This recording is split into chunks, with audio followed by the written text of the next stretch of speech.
So hello everyone, good evening. তো আমার পেয়ে গেছিলো খিদে আর আমি কি খাবো খুঁজেই পাচ্ছিলাম না। তো বাড়িতে ছিল ম্যাগি, তো সেটাই বানাবো আর খাবো আমি লুকিয়ে। স্পেশালভাবে একটু ম্যাগিটা বানালাম আর লুকিয়ে খেতে হবে, কারণ সোনাইকে আমি ম্যাগি দিই না, আর ও দেখলেই চাইবে। আর ও খায় স্যুপের মতো ম্যাগি, আর আমি একটু চাউমিনের মতো বানালাম। তো কেমন হয়েছে ম্যাগিটা দেখাই তোমাদেরকে। এই যে বানিয়েছি আমার ম্যাগিটা, অনেক দিন পর খাচ্ছি, আমি এভাবে খাইনি কোনো দিন। তো সেই দিন ভাই এসেছিলো, ওকে বানিয়ে খাইয়েছি, ও বলছে খুব ভালো টেস্ট হয়েছিল। তো আমিও ভাবলাম খেয়ে দেখি, সেদিন আমি খাইনি, ওর জন্য বানিয়ে দিয়েছিলাম এভাবে।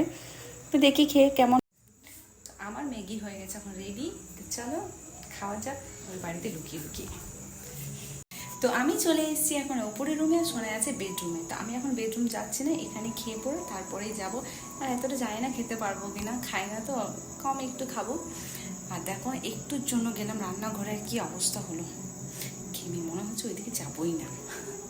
তো চলো খেয়ে নিই। আমার ইভিনিং স্ন্যাক্স খাচ্ছি কখন, টাইমের কোনো ঠিক নেই। আমার যা চলছে না লাইফে, কিছুই বুঝতে পারছি না কি হচ্ছে, সব টাইম উল্টো পাল্টা হয়ে যাচ্ছে।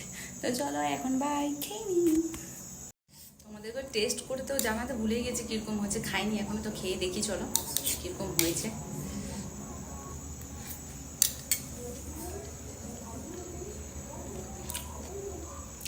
বেশ ভালো।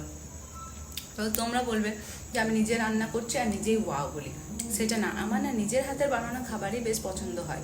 কারোর হাতে আমার তো ভালো লাগে না, খাওয়ার জন্য খাই, কিন্তু আমার হাতে রান্না হলে আমি নিজেই বেশি খেয়ে ফেলি, এমন আমি।